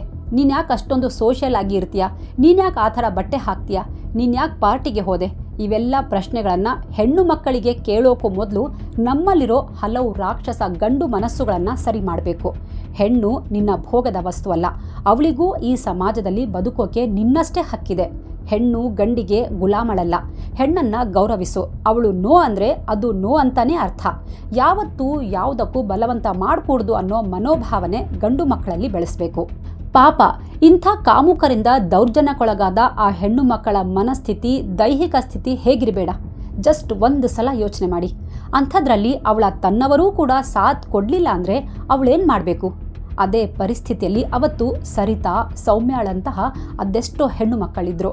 ಇಶ್ರತ್ ಮಾತಿಂದ ಹೆದರಿ ಸೌಮ್ಯ ಅವನು ಹೇಳಿದಂತೆ ಕೇಳೋಕೆ ಶುರು ಮಾಡ್ತಾಳೆ. ಅವನು ಎಲ್ಲಿಗೆ ಕರೀತಾನೋ ಅಲ್ಲಿಗೆ ಹೋಗ್ತಾಳೆ. ಈ ನೀಚ ಇಶ್ರತ್ ಫಾರೂಕ್ ಮನೆಗೆ ಕರ್ಕೊಂಡು ಹೋಗ್ತಾನೆ. ಎಲ್ಲರೂ ಅವಳೊಂದಿಗೆ ಮಾಡಬಾರದನ್ನ ಮಾಡ್ತಾರೆ. ಸೌಮ್ಯ ಮಾತ್ರವಲ್ಲದೆ ಸರಿತಾ, ನೇಹಾ ಜೊತೆಗೂ ಇಶ್ರತ್, ಫಾರೂಕ್, ನಫೀಸ್ ಇದೆಲ್ಲ ಮಾಡಿದ್ರು. ನೀವು ಸಹಕರಿಸಲಿಲ್ಲ ಅಂದರೆ ನಿಮ್ಮ ತಂಗಿರನ್ನ ಎಳ್ಕೊಂಡು ಬರ್ತೀವಿ ಅಂತ ಹೆದರಿಸಿದ್ರು. ಹೀಗೆ ಪದೇ ಪದೇ ಈ ಮೂವರ ಮೇಲೆ ಗ್ಯಾಂಗ್ ರೇಪ್ ಆಗಿತ್ತು. ಛೀ, ಎಂಥ ಕಾಮುಕ ರಾಕ್ಷಸರಿವರು. ಸೌಮ್ಯ ಅವಸ್ಥೆ ಹೇಗಾಗಿತ್ತು ಅಂದರೆ ಅವಳಿಗೆ ತನ್ನ ಬದುಕೆ ಬೇಡ ಅನಿಸ್ಬಿಟ್ಟಿತ್ತು. ಈ ನೀಚರ ದೌರ್ಜನ್ಯ ಮಿತಿ ಮೀರಿತ್ತು. ಒಂದಿನ ತರಕಾರಿ ತರೋಕೆ ಸೌಮ್ಯ ಮಾರ್ಕೆಟ್ ಹೋದಾಗ ಯಾರೋ ಇಬ್ರು ವ್ಯಕ್ತಿಗಳು ಸೌಮ್ಯ ಹಿಂದೆ ಬಂದು ನಿಂತ್ಕೊಳ್ತಾರೆ. ನಡಿ, ಇಶ್ರತ್ ಭಾಯ್ ಕರೀತಾ ಇದ್ದಾರೆ ಅಂತಾರೆ. ಅಂದಹಾಗೆ ಅವರಿಬ್ಬರ ಹೆಸರು ಮೊಯ್ಜುಲ್ಲಾ ಅಲಿಯಾಸ್ ಪುತ್ತನ್ ಮತ್ತು ಸೋಹೆಲ್ ಗನಿ. ಅವರ ಬೆದರಿಕೆ ಮಾತುಗಳಿಗೆ ಹೆದರಿ ಸೌಮ್ಯ ಅವ್ರ ಜೊತೆಗೆ ಹೋಗ್ತಾಳೆ. ಇವರಿಬ್ರು ಇವಳನ್ನ ಕರ್ಕೊಂಡು ಇಶ್ರತ್ ಮನೆಗೆ ಹೋಗಲ್ಲ, ಬದಲಿಗೆ ಬೇರೆ ಯಾವುದೋ ಒಂದು ಮನೆಗೆ ಹೋಗ್ತಾರೆ. ಅಲ್ಲಿ ಪುತ್ತನ್ ಮತ್ತು ಸೋಹೆಲ್ ಗನಿ ಸೌಮ್ಯಾಳನ್ನ ಕಲೆಕ್ಟ್ ಮಾಡ್ತಾರೆ. ಜೊತೆಗೆ ಸೌಮ್ಯಾಳನ್ನ ಫೋಟೋ ತೆಗಿತಾರೆ. ಅದನ್ನು ಇಟ್ಕೊಂಡು ಬ್ಲ್ಯಾಕ್ ಮೇಲ್ ಮುಂದುವರಿಸಿದ್ರು. ಇದನ್ನೆಲ್ಲ ಕೇಳ್ತಾ ಇದ್ರೆ ನಿಜಕ್ಕೂ ಹೀಗೆಲ್ಲ ಆಗೋಕೆ ಸಾಧ್ಯನಾ ಅನಿಸುತ್ತೆ. ಬರೀ ಮೂವಿಗಳಲ್ಲಿ ಇಂಥದ್ದನ್ನೆಲ್ಲ ನೋಡಿದ್ವಿ. ಬಟ್ 90ರ ದಶಕದಲ್ಲಿ ಅಜ್ಮೇರ್ನಲ್ಲಿ ನಿಜಕ್ಕೂ ಇಂಥದ್ದೊಂದು ಕಾಮಕಾಂಡ ನಡೆದಿತ್ತು. ಇಲ್ಲಿಂದ ಈ ರಾಕ್ಷಸರ ಅಟ್ಟಹಾಸ ಮೇರೆ ಮೀರಿತ್ತು. ಊರಿನ ಅದೆಷ್ಟೋ ಹೆಣ್ಮಕ್ಳನ್ನ ಹೀಗೆ ಹರಿದು ಮುಕ್ಕಿದ್ರು. ಇವರೆಲ್ಲ ಅಕ್ಷರಶಃ ಮಾನ್ಸ್ಟರ್ಗಳಾಗಿದ್ರು. ಹಾಗಿದ್ರೆ ಇದೆಲ್ಲ ಅವರ ಕುಟುಂಬದ ಹಿರಿಯರಿಗೆ ಗೊತ್ತಿರಲಿಲ್ವಾ? ಪೊಲೀಸರಿಗೆ ಗೊತ್ತಿರಲಿಲ್ವಾ? ಹೆಣ್ಮಕ್ಳು ಯಾಕೆ ಯಾರೂ ಧೈರ್ಯ ಮಾಡಿರಲಿಲ್ಲ? ಇದಕ್ಕೆ ಉತ್ತರ ಆ ಕುಟುಂಬದ ಪ್ರಭಾವ ಮತ್ತು ಭಯ. ನಾವು ಈ ಸ್ಟೋರಿ ಸ್ಟಾರ್ಟಿಂಗ್ನಲ್ಲಿ ದೀಪಕ್ ಅನ್ನೋ ಹುಡುಗನ ಬಗ್ಗೆ ಹೇಳಿದ್ವಿ ಗೊತ್ತಾ? ಕೆಲ ಮೀಡಿಯಾ ರಿಪೋರ್ಟ್ಸ್ ಪ್ರಕಾರ ಈ ಗ್ಯಾಂಗ್ ರೇಪ್ಸ್ ಆಗೋ ಮುಂಚೆ ಇನ್ನೂ ಕೆಲವು ಶಾಕಿಂಗ್ ಘಟನೆಗಳು ನಡೆದಿದ್ವು. ಈ ಗ್ಯಾಂಗ್ನ ಕೆಲ ಹುಡುಗರು ತನ್ನ ಫ್ರೆಂಡ್ಸ್ ಜೊತೆ ಫಾರ್ಮ್ ಹೌಸ್ ಸೇರಿದಂತೆ ಬೇರೆ ಬೇರೆ ಕಡೆ ಪಾರ್ಟಿ ಮಾಡೋಕೆ ಸುತ್ತಾಡೋಕೆ ಹೋಗ್ತಾ ಇದ್ರು. ಈ ವೇಳೆ ಅವರಿಗೆ ನಶೆ ಬರೋ ಔಷಧಿ ನೀಡಿ ಅವರು ನಶೆಯಲ್ಲಿದ್ದಾಗ ಅವರ ಅಸಭ್ಯ ಫೋಟೋಸ್ ತಗೋತಾ ಇದ್ರು. ಅದನ್ನು ತೋರಿಸಿ ನಿಮ್ಮ ಫ್ರೆಂಡ್ಸನ್ನು ಕರ್ಕೊಂಡು ಬನ್ನಿ ಅಂತ ಹುಡುಗರಿಗೂ ಬ್ಲ್ಯಾಕ್ ಮೇಲ್ ಮಾಡ್ತಿದ್ರಂತೆ. ಇದರಿಂದಾಗಿ ಹೆದರ್ಕೊಂಡು ಕೆಲವು ಹುಡುಗರು ಈ ರಾಕ್ಷಸರಿಗೆ ಹುಡುಗಿರ ಪರಿಚಯ ಮಾಡಿಸ್ತಾ ಇದ್ರು. ರಿಪೋರ್ಟ್ಸ್ ಪ್ರಕಾರ ಈ ರಾಕ್ಷಸರು ಇದೇ ಪ್ಯಾಟರ್ನ್ ಬಳಸಿ 2 ವರ್ಷದಲ್ಲಿ ಸುಮಾರು 250ಕ್ಕಿಂತ ಹೆಚ್ಚು ಮುಗ್ಧ ಹುಡುಗಿಯರ ಮೇಲೆ ಬಲಾತ್ಕಾರ ಮಾಡಿದ್ರು ಅಂತ ಹೇಳಲಾಗಿದೆ. ಜೊತೆಗೆ ಇವರೆಲ್ಲ ಮಾದಕ ವ್ಯಸನಿಗಳು, ಸೆಕ್ಸ್ ಮೇನ್ಯಾಕ್ ಅಂತಾನೂ ಹೇಳಲಾಗುತ್ತೆ. ಹೋಗ್ತಾ ಹೋಗ್ತಾ ಇವರ ಆಟಾಟೋಪ ಎಷ್ಟು ಮಿತಿ ಮೀರಿತ್ತು ಅಂದರೆ ದಾರಿಯಲ್ಲಿ ಹೋಗೋ ಯಾರು ಕಂಡ್ರು ಆ ಹುಡುಗಿರನ್ನ ಎತ್ಕೊಂಡು ಹೋಗೋಕೆ ಶುರು ಮಾಡ್ತಾರೆ. ಹುಡುಗಿರನ್ನ ಕಿಸಿ ನಂತರ 200 ರೂಪಾಯಿ ಕೊಟ್ಟು ಹೋಗಿ ಲಿಪ್ಸ್ಟಿಕ್ ಪೌಡರ್ ತಗೊಂಡು ಹಚ್ಕೊಂಡು ಮನೆಗೆ ಹೋಗು ಅಂತಿದ್ರು. ಎಷ್ಟೋ ಹುಡುಗಿಯರು ಇವರ ದೌರ್ಜನ್ಯದಿಂದ ನಲುಗಿ ಕೆಲವರು ಊರು ಬಿಟ್ಟಿದ್ರೆ ಇನ್ನೂ ಕೆಲವರು ಆತ್ಮಹತ್ಯೆ ಮಾಡಿಕೊಂಡ ಉದಾಹರಣೆಗಳು ಇವೆ ಅಂತಾನೂ ರಿಪೋರ್ಟ್ ಆಗಿದೆ. ಆವತ್ತೊಂದಿನ ಯಾವಾಗ ಇವರ ಟಾರ್ಚರ್ ಜಾಸ್ತಿ ಆಯ್ತೋ ಸೌಮ್ಯ ನೇರವಾಗಿ ಸರಿತಾಳ ಹತ್ರ ಹೋಗಿ ಅವಳ ಜೊತೆ ಜಗಳ ಆಡ್ತಾಳೆ. ನಿನ್ನಿಂದಾಗಿ ನನ್ನ ಬದುಕು ಹಾಳಾಯಿತು, ಅವರ ಟಾರ್ಚರ್ ತಡ್ಕೊಳ್ಳೋಕೆ ಆಗ್ತಿಲ್ಲ, ನಾನು ಸತ್ತೋಗ್ತೀನಿ ಅಂತ ಅಳೋಕೆ ಶುರು ಮಾಡ್ತಾಳೆ. ಆ ಕಿರಾತಕರಿಂದಾಗಿ ಸರಿತಾ ಕೂಡ ಬೇಸತ್ತಿದ್ಲು.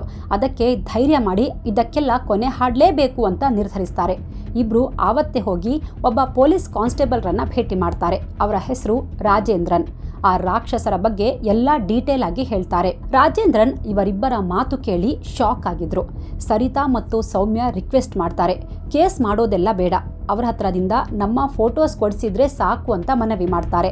ಸರಿ, ನಾನೇನಾದರೂ ವ್ಯವಸ್ಥೆ ಮಾಡ್ತೀನಿ ಹೋಗಿ ಅಂತ ರಾಜೇಂದ್ರನ್ ಅವರನ್ನ ಕಳಿಸ್ತಾರೆ. ಬಟ್ ಈ ವಿಚಾರ ಅದ್ಹೇಗೋ ಆ ರಾಕ್ಷಸರಿಗೆ ಗೊತ್ತಾಗೋಗಿತ್ತು. ಇದಾದ ನಂತರ ಸರಿತಾ ಮತ್ತು ಸೌಮ್ಯಗೆ ಅನ್ನೋನ್ ನಂಬರ್ನಿಂದ ಫೋನ್ ಕಾಲ್ಸ್ ಬರೋಕೆ ಸ್ಟಾರ್ಟ್ ಆಗುತ್ತೆ. ಯಾರೋ ಮಹಿಳೆಯರು ಮಾತಾಡಿ ಅವರಿಗೆ ಧಮಕಿ ಹಾಕ್ತಾರೆ. ಕಾನ್ಸ್ಟೇಬಲ್ ರಾಜೇಂದ್ರನ್ ಸರಿತಾ ಮತ್ತು ಸೌಮ್ಯಾಳನ್ನ ಕರೆಸ್ಕೊಂಡು ಒಂದು ಜಾಗಕ್ಕೆ ಕರ್ಕೊಂಡು ಹೋಗ್ತಾರೆ. ನಾನು ಮಾತಾಡಿದ್ದೀನಿ, ನೀವು ಹೋಗಿ ನಿಮ್ಮ ಫೋಟೋಸ್ ಈಸ್ಕೊಳ್ಳಿ ಅಂತಾರೆ. ಬಟ್ ಅಲ್ಲಿಗೆ ಹೋದರೆ ಅಲ್ಲಿ ಪುತ್ತನಿದ್ದ. ಇವೆಲ್ಲ ಆಟ ನಮ್ಮ ಹತ್ರ ಬೇಡ, ಇದೇ ಮೊದಲು ಇದೇ ಕೊನೆ, ಮತ್ತೇನಾದರೂ ಪೊಲೀಸ್ ಹತ್ರ ಹೋದ್ರೂ ಸಾಯಿಸ್ಬಿಡ್ತೀನಿ, ಸಾಯಿಸೋಕೆ ಮೊದಲು ನಿಮ್ಮ ಫೋಟೋಸ್ ಪ್ರಿಂಟ್ ಹಾಕಿಸಿ ಎಲ್ಲ ಕಡೆ ಪೋಸ್ಟರ್ ಅಂಟಿಸ್ತೀನಿ ಅಂತ ಆವಾಜ್ ಹಾಕ್ತಾನೆ. ಅಲ್ಲೇ ದೂರದಲ್ಲಿ ನಿಂತಿದ್ದ ರಾಜೇಂದ್ರನ್ ಏನೂ ಮಾಡದ ಅಸಹಾಯಕ ಸ್ಥಿತಿಯಲ್ಲಿದ್ರು. ಆ ಹೆಣ್ಣು ಮಕ್ಕಳ ಸ್ಥಿತಿ ಎಷ್ಟು ಶೋಚನೀಯವಾಗಿತ್ತು ಅಂದರೆ ಆಲ್ರೆಡಿ ಅವರ ಫೋಟೋಸ್ ಲೀಕ್ ಆಗಿದ್ವು. ಅದೆಷ್ಟೋ ಜನ ಅದನ್ನು ನೋಡಿ ತಮ್ಮ ಕಾಮತೃಷೆ ತೀರಿಸ್ಕೊಂಡಿದ್ರು. ನಿಮಗೆಲ್ಲ ಗೊತ್ತಿರೋ ಹಾಗೆ ಆಗೆಲ್ಲ ಫೋಟೋಸ್ ತೆಗೆಯೋಕೆ ರೀಲ್ ಬಳಸ್ತಾ ಇದ್ರು. ಒಮ್ಮೆ ಎಕ್ಸ್ಪೋಸ್ ಮಾಡಿದ ಮೇಲೆ ಅದನ್ನು ಲ್ಯಾಬ್ನಲ್ಲಿ ಪ್ರಿಂಟ್ ಹಾಕಿಸ್ತಾ ಇದ್ರು. ಹೀಗೆ ಈ ರಾಕ್ಷಸರು ತೆಗೆಯೋ ಫೋಟೋಸ್ ಪ್ರಿಂಟ್ ಹಾಕ್ತಿದ್ದ ಲ್ಯಾಬ್ನವರು ಫೋಟೋಗಳ ಸಾಕಷ್ಟು ಕಾಪಿಗಳನ್ನು ಮಾಡಿ ಅದನ್ನು ಮಾರಾಟ ಮಾಡ್ತಿದ್ರು. ಇದನ್ನೂ ದಂಧೆಯಾಗಿ ಮಾಡಿಕೊಂಡಿದ್ರು. ಇಂಥ ಲ್ಯಾಬ್ನಲ್ಲಿ ಒಬ್ಬ ಹುಡುಗ ಕೆಲಸ ಮಾಡ್ತಾ ಇದ್ದ. ಅವನ ಹೆಸರು ಪುರುಷೋತ್ತಮ್. ಈ ಪುರುಷೋತ್ತಮ್ ಈ ಫೋಟೋಸ್ ಕಾಪಿ ಮಾಡಿ ದುಬಾರಿ ಬೆಲೆಗೆ ಮಾರ್ತಾ ಇದ್ದ. ಊರಿನ ಪಡ್ಡೆಗಳು, ಕಾಮಾಂಧರು ಆ ಫೋಟೋಗಳನ್ನು ಖರೀದಿ ಮಾಡ್ತಿದ್ರು. ಅಲ್ಲಿಗೆ ಮನುಷ್ಯತ್ವವನ್ನೇ ಮರೆತು ಎಲ್ಲರೂ ರಾಕ್ಷಸರಂತೆ ವರ್ತಿಸ್ತಿದ್ರು. ಆವಾಗ ಇಲ್ಲಿ ಹರಾಜಾಗಿದ್ದು ಹೆಣ್ಣು ಮಕ್ಕಳ ಮಾನ ಅಲ್ಲ, ಬದಲಿಗೆ ಮಾನವೀಯತೆಯನ್ನೇ ಬಟ್ಟೆ ಬಿಚ್ಚಿ ಬೀದಿಲಿ ನಿಲ್ಲಿಸಿದ್ರು ಈ ಪಾಪಿಗಳು. ಈ ಫೋಟೋಗಳ ಬಗ್ಗೆ, ಹೆಣ್ಣು ಮಕ್ಕಳ ನೋವಿನ ಬಗ್ಗೆ, ಆ ರಾಕ್ಷಸರ ಕೃತ್ಯದ ಬಗ್ಗೆ ಊರವರಿಗೆ ಗೊತ್ತಾಗಿತ್ತು. ಆದರೂ ನರಸತ್ತವರಂತೆ ಸುಮ್ಮನಿದ್ರು. ಇದರಿಂದಾಗಿಯೂ ಕೆಲ ಹುಡುಗಿಯರು ಆತ್ಮಹತ್ಯೆ ಮಾಡಿಕೊಂಡ್ರು ಎನ್ನಲಾಗಿದೆ. ಬಟ್ ಯಾವಾಗ ಕೇಸ್ ದಾಖಲಾಯಿತೋ ಕೆಲವು ದಿನಗಳಲ್ಲೇ ಪುರುಷೋತ್ತಮ್ ಕೂಡ ಆತ್ಮಹತ್ಯೆ ಮಾಡಿಕೊಂಡಿದ್ದ. ಹಾಗಾದ್ರೆ ಇದು ಜರ್ನಲಿಸ್ಟ್ ಸಂತೋಷ್ ಗುಪ್ತಾಗೆ ಹೇಗೆ ಗೊತ್ತಾಯಿತು? ಇನ್ಫ್ಯಾಕ್ಟ್ ಈ ಪುರುಷೋತ್ತಮ್ಗೆ ಒಬ್ಬ ಫ್ರೆಂಡ್ ಇದ್ದ. ಅವನ ಹೆಸರು ದೇವೇಂದ್ರ ಮತ್ತು ಪುರುಷೋತ್ತಮ್ ಹೀಗೆ ಒಂದಿನ ಕೂತ್ಕೊಂಡು ಏನೋ ಮಾತಾಡ್ತಾ ಇರುವಾಗ ಇಬ್ಬರಲ್ಲಿ ಅಲ್ಲೇ ಇದ್ದ ಮ್ಯಾಗಝಿನ್ ನೋಡಿ ಚರ್ಚೆ ಶುರುವಾಗುತ್ತೆ. ಅದರಲ್ಲಿದ್ದ ಹಸಿ ಬಿಸಿ ಹುಡುಗಿರ ಫೋಟೋ ನೋಡ್ತಿದ್ದ ದೇವೇಂದ್ರನಿಗೆ, ಇದೇನು ನೋಡ್ತೀಯಾ, ಇವೆಲ್ಲ ಏನೂ ಅಲ್ಲ, ಅಸಲಿ ಮಾಲ್ ನನ್ನ ಹತ್ರ ಇದೆ ಅಂತ ಪುರುಷೋತ್ತಮ್ ಹೇಳ್ತಾನೆ. ಹೌದಾ, ನನ್ಗೂ ತೋರಿಸು ಅಂತ ದೇವೇಂದ್ರ ಸಹಜ ಕುತೂಹಲದಿಂದ ಕೇಳ್ತಾನೆ. ತನ್ನ ಹತ್ರ ಇದ್ದ ಕೆಲ ಹುಡುಗಿಯರ ನಗ್ನ ಮತ್ತು ಅಸಭ್ಯ ಭಂಗಿಯ ಫೋಟೋಸ್ ತೋರಿಸ್ತಾನೆ. ಆ ಫೋಟೋಸ್ ನೋಡಿ ದೇವೇಂದ್ರ ದಂಗಾಗಿದ್ದ. ದೇವೇಂದ್ರನಿಗೆ ಈ ಫೋಟೋಸ್ ಹಿಂದಿನ ಕರಾಳತೆ ಮತ್ತು ಭಯಾನಕತೆ ಅರಿವಾಗಿತ್ತು. ಇವರು ಮನುಷ್ಯತ್ವಕ್ಕೆ ಕೊಳ್ಳಿ ಇಟ್ಟಿದ್ದಾರೆ ಅನ್ನೋದು ಸ್ಪಷ್ಟವಾಗಿತ್ತು. ಅವತ್ತು ಪುರುಷೋತ್ತಮ್ಗೆ ಏನೂ ಹೇಳಲ್ಲ, ಬದಲಿಗೆ ಪುರುಷೋತ್ತಮ್ಗೆ ಡೌಟ್ ಬರದೇ ಇರೋ ಹಾಗೆ ರಿಕ್ವೆಸ್ಟ್ ಮಾಡಿ ತಾನು 2-3 ಫೋಟೋಸ್ ತಗೋತಾರೆ. ಬಟ್ ದೇವೇಂದ್ರ ಇಷ್ಟಕ್ಕೆ ಸುಮ್ಮನಾಗಲ್ಲ. ಆ ಫೋಟೋಸ್ನ 2 ಕಡೆ ಕಳಿಸ್ತಾರೆ. ಒಂದು set Dainik Navajyothi news paper ಆಫೀಸ್ಗೆ, ಮತ್ತೊಂದು ವಿಶ್ವ ಹಿಂದೂ ಪರಿಷತ್ ಅಂದರೆ VHP ಆಫೀಸ್ಗೆ ಕಳಿಸ್ತಾರೆ. 1992 ಅಂದರೆ ಅದು ಬಾಬ್ರಿ ಮಸ್ಜಿದ್ ಇಶ್ಯೂ ಭುಗಿಲೆದ್ದಿದ್ದ ವರ್ಷ. ಇಡೀ ದೇಶದಲ್ಲಿ ಕೋಮು ಉದ್ವಿಗ್ನತೆ ತಾಂಡವವಾಡ್ತಿತ್ತು. ಇದರ ಮಧ್ಯೆ ಈ ಇಶ್ಯೂ ಹೊರಗಡೆ ಬಂದರೆ ದೊಡ್ಡ ಅನಾಹುತ ಆಗೋ ಚಾನ್ಸಸ್ ಇತ್ತು. ಯಾಕಂದರೆ ಈ ಕಾಮಕಾಂಡದಲ್ಲಿದ್ದ ಸರ್ವೈವರ್ಸ್ ಮತ್ತು ಅಪರಾಧಿಗಳು ಬೇರೆ ಬೇರೆ ಧರ್ಮದವರಾಗಿದ್ದರು. VHPಯ ಸದಸ್ಯರಿಗೆ ಈ ಫೋಟೋಸ್ ನೋಡಿದ ಕೂಡಲೇ ಇದರ ಗಂಭೀರತೆಯ ಅರಿವಾಗಿತ್ತು. ತಡ ಮಾಡದೆ ಪೊಲೀಸರಿಗೆ ಈ ಫೋಟೋಸ್ ಕಳಿಸಿ ಪ್ರಕರಣ ದಾಖಲಿಸಿಕೊಳ್ಳುವಂತೆ ಸೂಚಿಸ್ತಾರೆ. ಪೊಲೀಸರು ಕೂಡಲೇ ಟೀಮ್ ರೆಡಿ ಮಾಡಿಕೊಂಡು ತನಿಖೆಗಿಳಿತಾರೆ. ಇತ್ತ ಒಂದು set photo Dainik Navajyothi office ತಲುಪಿತ್ತು. ಜರ್ನಲಿಸ್ಟ್ ದೀನಬಂಧು ಚೌಧರಿ ಮತ್ತು ಸಂತೋಷ್ ಅವರ ಕೈ ಸೇರಿತ್ತು. ದೀನಬಂಧು ಚೌಧರಿ ದೈನಿಕ್ ನವಜ್ಯೋತಿಯ ಎಡಿಟರ್. ಅವರು ಹೇಳೋ ಪ್ರಕಾರ ಅಲ್ಲಿನ ಸ್ಥಳೀಯ ಅಧಿಕಾರಿಗಳಿಗೆ ಈ ಹಗರಣದ ಬಗ್ಗೆ ಸುದ್ದಿ ಹೊರಬರೋ 1 ವರ್ಷದ ಮೊದಲೇ ಎಲ್ಲ ಗೊತ್ತಿತ್ತು. ಆದರೆ ಸ್ಥಳೀಯ ರಾಜಕಾರಣಿಗಳು, ಪ್ರಭಾವಿ ಮುಖಂಡರು ತನಿಖೆ ಸ್ಟಾಪ್ ಮಾಡೋಕೆ ಒತ್ತಡ ಹೇರಿದ್ರು ಅಂತಾನೂ ಆರೋಪಿಸಿದ್ರು. ಈ ಎಲ್ಲದರ ನಡುವೆ ಒಬ್ಬ ದಿಟ್ಟ ಪತ್ರಕರ್ತ ಹೇಗಾದ್ರೂ ಮಾಡಿ ಅಮಾಯಕ ಹೆಣ್ಣು ಮಕ್ಕಳಿಗೆ ನ್ಯಾಯ ಕೊಡಿಸಬೇಕು ಮತ್ತು ಮತ್ತೆಂದೂ ಇಂಥ ಪೈಶಾಚಿಕತೆ ನಡಿಬಾರದು ಅಂತ ಪಣ ತೊಡ್ತಾರೆ. ಅವರೇ ಸಂತೋಷ್ ಗುಪ್ತಾ. ಅದು 21 ಏಪ್ರಿಲ್ 1992. ಸಂತೋಷ್ ಗುಪ್ತಾ ದೈನಿಕ್ ನವಜ್ಯೋತಿಯಲ್ಲಿ ತನ್ನ ಮೊದಲ ಆರ್ಟಿಕಲ್ ಬರೀತಾರೆ. ಇದರಲ್ಲಿ 11ರಿಂದ 20 ವರ್ಷ ವಯಸ್ಸಿನ ಸುಮಾರು 250 ವಿದ್ಯಾರ್ಥಿನಿಯರು ಸಾಮೂಹಿಕ ಅತ್ಯಾಚಾರ ಮತ್ತು ಬ್ಲ್ಯಾಕ್ ಮೇಲಿಂಗ್ಗೆ ಬಲಿಪಶುಗಳಾಗಿದ್ದಾರೆ ಅಂತ ವರದಿ ಮಾಡ್ತಾರೆ. ವಿಪರ್ಯಾಸ ಅಂದರೆ ಇವರ ಈ ಆರ್ಟಿಕಲ್ನ ಯಾರೂ ಸೀರಿಯಸ್ ಆಗಿ ತಗೊಳ್ಳಲ್ಲ. ಎಷ್ಟೋ ಜನ ರಿಪೋರ್ಟ್ನ ಓದೋದೇ ಇಲ್ಲ, ಓದಿದ್ರೂ ನಮ್ಗ್ಯಾಗಬೇಕು ಅಂತ ಸುಮ್ಮನಾಗ್ಬಿಡ್ತಾರೆ. ಆದರೆ ಈ ಆರ್ಟಿಕಲ್ ಪಬ್ಲಿಷ್ ಆದ ಬಳಿಕ ಚಿಶ್ತಿ ಗ್ಯಾಂಗ್ ಮೆಂಬರ್ಸ್ ಅಲರ್ಟ್ ಆಗಿಬಿಡ್ತಾರೆ. ಇದು ನಮ್ಮ ಮೇಲೇ ಬರ್ದಿರೋದು, ಎಲ್ಲಿ ನಾವು ಸಿಕ್ಕಾಕೊಳ್ತೀವಿ ಅಂತ ಬೇಗ ಸಾಕ್ಷ್ಯ ನಾಶ ಮಾಡೋಕೆ ಸ್ಟಾರ್ಟ್ ಮಾಡ್ತಾರೆ. ಅದು ಮೇ 15. ಇದೇ ವಿಚಾರವಾಗಿ ಸಂತೋಷ್ ತಮ್ಮ 2ನೇ ಆರ್ಟಿಕಲ್ ಪಬ್ಲಿಷ್ ಮಾಡ್ತಾರೆ. ಬಟ್ ಆ ಬೆಳಗು ಬೇರೆ ದಿನಗಳಂತೆ ಇರಲಿಲ್ಲ. ಇವರ ಆರ್ಟಿಕಲ್ ಇಡೀ ಅಜ್ಮೇರ್ ನಗರದಲ್ಲಿ ತೀವ್ರ ಸಂಚಲನ ಮೂಡಿಸಿತ್ತು.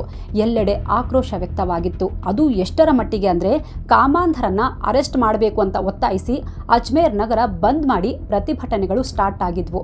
ಪರಿಸ್ಥಿತಿಯ ಗಂಭೀರತೆ ಮತ್ತು ತೀವ್ರತೆ ಅರಿತ ಸರ್ಕಾರ ಕಠಿಣ ಕ್ರಮಕ್ಕೆ ಮುಂದಾಗುತ್ತೆ. ಅದು ಮೇ 17, 1992.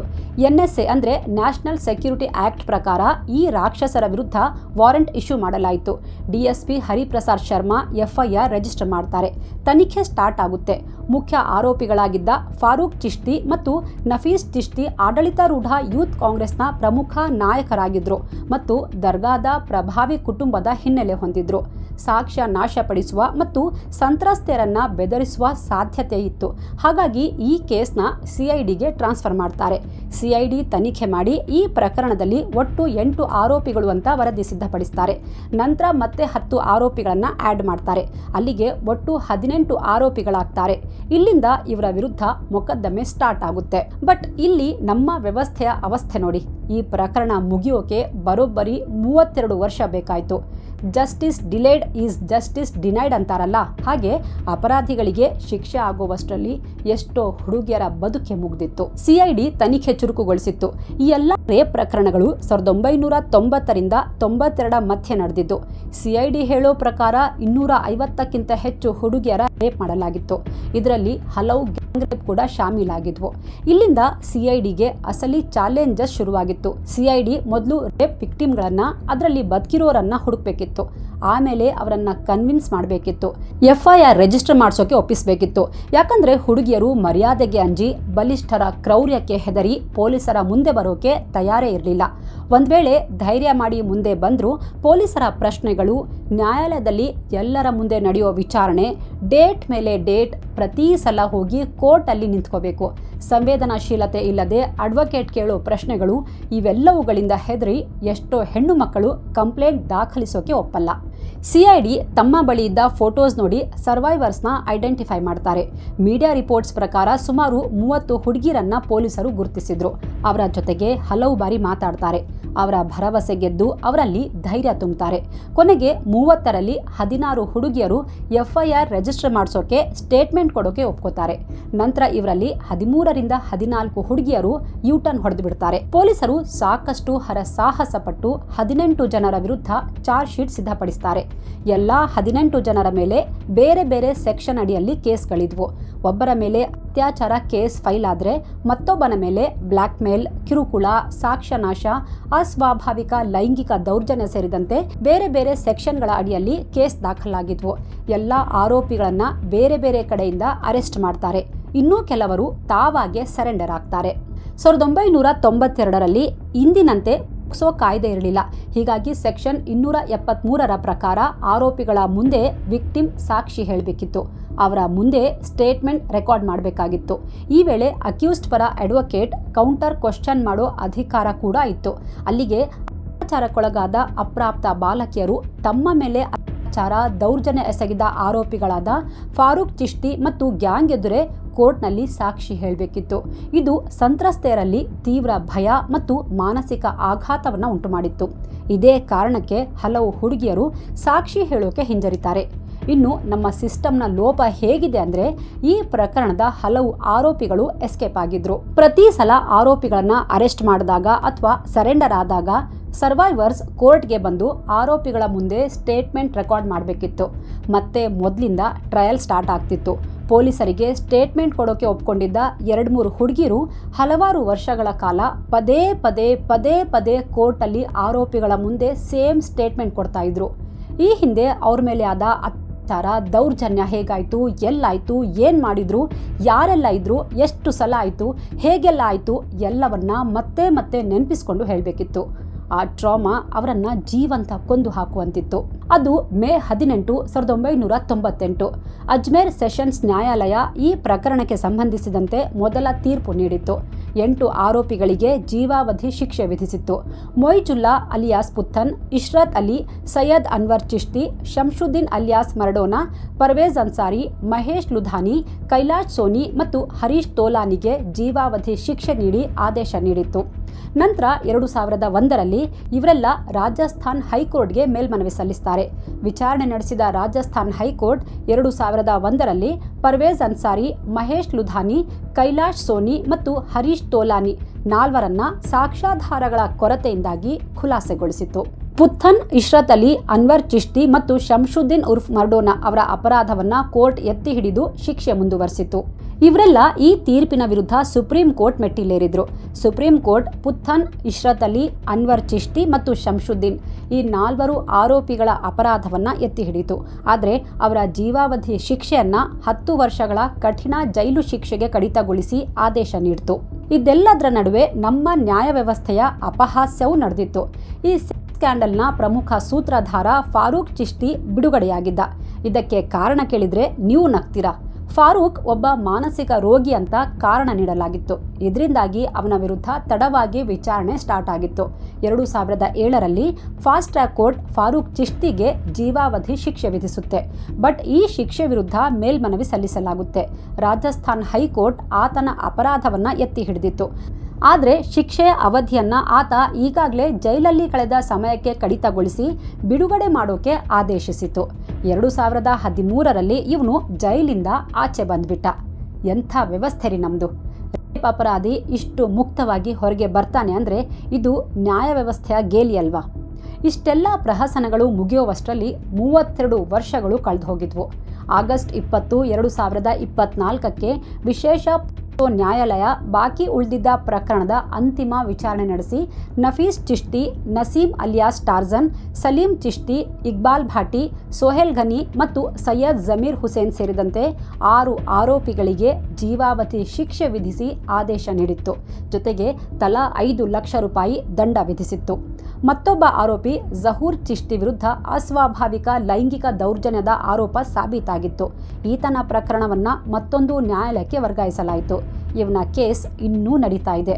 ಮತ್ತೊಬ್ಬ ಆರೋಪಿ ಅಲ್ಮಾಸ್ ಮಹಾರಾಜ್ ಈ ಪ್ರಕರಣದ ನಂತರ ವಿದೇಶಕ್ಕೆ ಓಡ್ಹೋಗಿ ತಲೆಮರೆಸಿಕೊಂಡಿದ್ದಾನೆ. ಇದುವರೆಗೂ ಅವನನ್ನು ಹಿಡಿಯೋಕ್ಕಾಗಿಲ್ಲ. ಈತನ ವಿರುದ್ಧ ಸಿಬಿಐ ರೆಡ್ ಕಾರ್ನರ್ ನೋಟಿಸ್ ಜಾರಿಗೊಳಿಸಿ ಕಾಯ್ತಾ ಕೂತಿದೆ. ಇನ್ನೊಬ್ಬ ಆರೋಪಿ ವಿಚಾರಣೆ ಅವಧಿಯಲ್ಲೇ ಆತ್ಮಹತ್ಯೆ ಮಾಡಿಕೊಂಡಿದ್ದ. ಈ ಕೇಸ್ ಎಕ್ಸ್ಪೋಸ್ ಮಾಡೋಕೆ ಮೀಡಿಯಾ ತುಂಬಾ ಶ್ರಮ ವಹಿಸಿತ್ತು. ಈ ಕೇಸ್ ಬಗ್ಗೆ ಪೊಲೀಸ್ ಮತ್ತು ಲಾಯರ್ಸ್ಗಿಂತ ಜಾಸ್ತಿ ಮೀಡಿಯಾಗೆ ಇನ್ಫಾರ್ಮೇಷನ್ ಇತ್ತು ಎನ್ನಲಾಗಿತ್ತು. ಮೀಡಿಯಾ ಅಟೆಂಟಿವ್ ಇದ್ರೆ, ನಿಜವಾದ ಅರ್ಥದಲ್ಲಿ ವಾಚ್ ಡಾಗ್ ಆಗಿದ್ರೆ, ಪವರ್ಫುಲ್ ಜನರನ್ನ ನಿರ್ಭೀತಿಯಿಂದ ಪ್ರಶ್ನೆ ಮಾಡಿದ್ರೆ, ಆಳುವ ಸರ್ಕಾರದ ಕೈಗೊಂಬೆಯಾಗದೇ ಇದ್ರೆ ಖಂಡಿತ ಜನಸಾಮಾನ್ಯರಿಗೆ ನ್ಯಾಯ ಸಿಗೋಕೆ ಸಾಧ್ಯ. ಅದು ಬಿಟ್ಟು ಮಾಧ್ಯಮ ದುಡ್ಡಿದ್ದವರು, ಪ್ರಭಾವಿಗಳು ಮತ್ತು ಆಳುವವರ ಅಡಿಯಾಳಾಗಿ ಬಿಟ್ಟರೆ ಉತ್ತಮ ಸಮಾಜ ನಿರ್ಮಾಣ ಕಷ್ಟ ಸಾಧ್ಯ. ಪಾಪ ಆ ಅಮಾಯಕ ಹೆಣ್ಣು ಮಕ್ಕಳು ನ್ಯಾಯಕ್ಕಾಗಿ ಅಲೆದು ಹೈರಾಣಾಗಿದ್ರು. ಕೊನೆಗೂ ಅವರಿಗೆ ನ್ಯಾಯ ಏನೋ ಸಿಕ್ಕಿದೆ. ಬಟ್ ಕಳೆದು ಹೋದ ಅವರ ಸಮಯ, ಆತ್ಮವಿಶ್ವಾಸ, ಆತ್ಮಸ್ಥೈರ್ಯ ಮರಳಿಸೋರು ಯಾರು? ಮತ್ತೆ ಯಾವತ್ತೂ ಹೀಗಾಗ್ದಿರಲಿ. ಅಂದಹಾಗೆ ಇಲ್ಲಿ ಇನ್ನೊಂದು ಮಾತು ಹೇಳಬೇಕು. ಇದೆಲ್ಲ 90ರ ದಶಕದಲ್ಲಿ ಅಜ್ಮೇರ್ನಲ್ಲಿ ಆದ ಕೃತ್ಯಗಳು.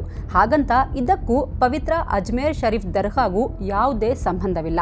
ಆದರೆ ದರ್ಗಾದ ಕೇರ್ ಟೇಕರ್ ಕುಟುಂಬದ ಕೆಲವು ರಾಕ್ಷಸ ಯುವಕರ ದುಷ್ಕೃತ್ಯ ಇದು. ಬಟ್ ಅಂದಿನಿಂದ ಇಂದಿನವರೆಗೂ ಅಜ್ಮೇರ್ ಶರೀಫ್ ದರ್ಗಾ ಅದರ ಪಾವಿತ್ರತೆಯನ್ನು ಹಾಗೇ ಕಾಪಾಡಿಕೊಂಡು ಬಂದಿದೆ. ಇಂದಿಗೂ ಧರ್ಮ ಭೇದವಿಲ್ಲದೆ ಲಕ್ಷಾಂತರ ಜನ ಈ ಪವಿತ್ರ ಧಾರ್ಮಿಕ ಕ್ಷೇತ್ರಕ್ಕೆ ಬಂದು ಪುನೀತರಾಗ್ತಿದ್ದಾರೆ. ಇಲ್ಲಿ ತನಕ ನಮ್ಮ ಫುಲ್ ವಿಡಿಯೋ ನೋಡಿದ್ದೀರಾ ಅಂದರೆ ನಿಮಗೆ ಸ್ಪೆಷಲ್ ಥ್ಯಾಂಕ್ಸ್.